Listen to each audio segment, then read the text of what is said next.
మీరు మీకు ఆధారాలు మీకు ఇంపార్టెంట్. ఇది ఒక్కసారి చూడు, ఒక్కసారి ఇది కిందికి పెట్టుకో తమ్ముడు.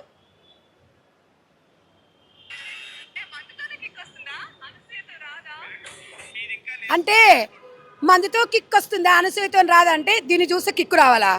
అంటే నువ్వు మగవాళ్ళకు రెచ్చగొట్టేసి నీ అందచందాలు చూసి మగవాడు రెచ్చిపోతే వాడు రెచ్చిపోయి మళ్ళీ ఆడు ఒకవేళ రెచ్చిపోయిండు అనుకో, అప్పుడు మగవాడు తప్పు.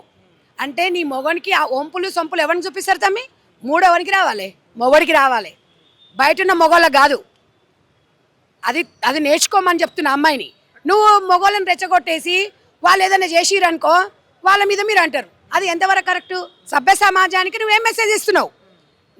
వాళ్ళ హస్బెండ్ అంటే ఏమన్నాడట, ఇట్లా సగం సగం బట్టలు వేసుకుంటే ఏమన్నాడంట, వాని సిగ్గులేనాడు. ఒక్కొక్కటి ప్రూఫ్, వానికెంత సిగ్గు లేదో మరి ఈయన పెళ్ళవు మరి స్వేచ్ఛ లేదని అంటారు. అంటే బట్టలలో లేని స్వేచ్ఛ, నా బొందల స్వేచ్ఛ.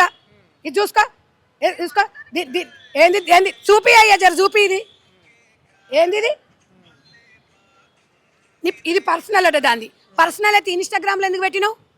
ఇన్స్టాగ్రామ్లో పెట్టొద్దు, పంజాగుట్ట చౌరస్తలో పెట్టుకో. మొత్తం నీ ఫోటోలు పెడితే ఓ సన్మాన సభనో లేకపోతే బహిరంగ సభ పెట్టు. అప్పుడు నీకు యావత్ ప్రపంచం నీకు సమాధానం చెప్తుంది. స్వేచ్ఛ అంటే వ్యక్తిగతంగా నాలుగు గోడల మధ్యలో స్వేచ్ఛ. స్వేచ్ఛ అనేది బయటికి రాకూడదు. వ్యక్తిగతం అనేది మన బెడ్రూమ్ల వరకు ఉండాలి.